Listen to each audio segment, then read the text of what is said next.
This is Rabbi Aaron Boxt from Temple Beth Shalom in Ocala, Florida, back with my podcast for this week. I want to talk about something today that really is high on my list these days, and I would say probably should be high on everybody's list, and that is self-care.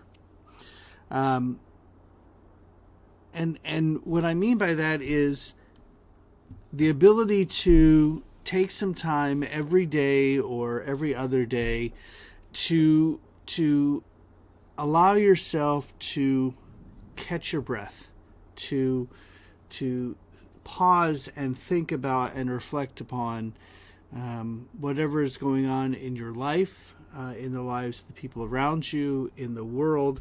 Because let's face it, there's a lot of really nasty stuff going on in the world these days. A lot of angst and anger and frustration.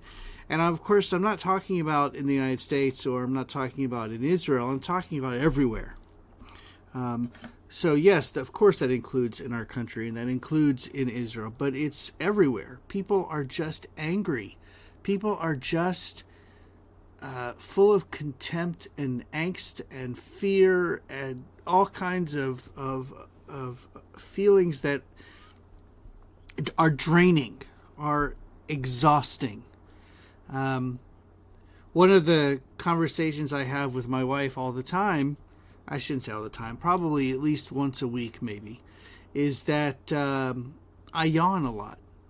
And she doesn't understand, because I sleep like any normal person, 7, 8, 9, 10 hours a day, whatever is needed, different days, but I'm always yawning, no matter how much sleep I've had. And I expressed to her that my job is not physically demanding necessarily, but it's emotionally draining. It's intellectually draining, and it can be exhausting when people come to me, and I have to hold on to the information that they share with me, a lot of which is confidential. And yes, I have to be able to give myself the opportunity to take a step back. When I was a young rabbi, and by young rabbi I mean young in number of years as a rabbi, so maybe the first 2 or 3 years of my rabbinate, it was suggested to me by a rabbinic coach to literally pencil in, or obviously I use a digital calendar now, so put into my digital calendar every day 15 minutes of meditation, or some kind of self mantra, or some kind of something that would allow me to stop everything else that was going on around me and just dedicate that time to myself. And sometimes it was just closing my eyes and setting an alarm so that if I happened to fall asleep, the alarm woke me up. That did happen from time to time, but sometimes it was writing in a journal. Sometimes it was reading a psalm or a prayer. But the point was that I was taking that time to give my body the chance, my mind the chance to re-energize, to rejuvenate, to pause. And this self-care was so important, because if we don't take care of our bodies, we don't take care of ourselves, that only hurts us health-wise. Our bodies are extremely resilient internally. And if we take care of our bodies, they're resilient. But if we don't take care of ourselves, we're still resilient, but not as. I think of, one of the problems that we have in this country, of course, is obesity. And for some people, taking care of their bodies, taking care of themselves means going to the gym, or riding a bike, or working out, or going on long walks, whatever that physical care is. But there's also emotional, spiritual, intellectual care that's necessary. And for me, that has always been something that I really stressed, was this ability to just reflect and think. And for me, that's writing, or that's just sitting down and listening to, some kind of soft music, something that's slow and quiet, like Enya maybe, perhaps. Or I'll listen to Jewish music sometimes just to clear my head. But these are ways in which I have intentionally taking care of myself. Now, granted, as I get older, I'm having to physically change the way that I approach the world as well, with, watching the foods that I eat, drinking more water, doing more physical activity, whether it's walking or riding a bike or whatever.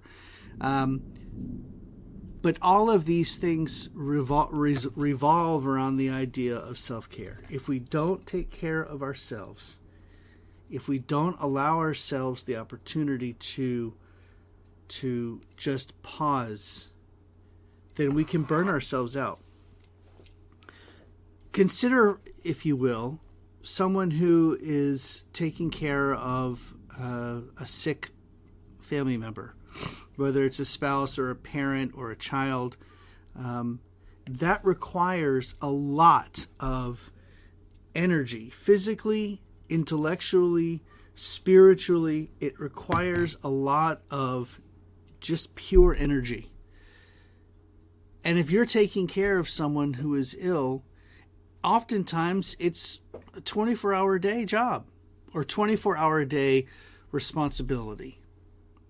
And for the people who are doing that, they still also need that self-care time, that 15 to 30 minutes every day, or however long they're able to do it for. I'd say at least 15 minutes. That gives them the opportunity to stretch their minds, stretch their bodies, and allow their bodies to re-energize, rejuvenate, and allows them to reflect on the things that are important in the world, in their world, important to them. If we don't take that time for self-care, it's truly detrimental to our health, physically and otherwise. A lot of people that I have met over the years, when they come to services, they're not really there for the same reason as maybe the other people are there for. Meaning, some people come to services to pray, to engage in the Friday night Kabbalat Shabbat service.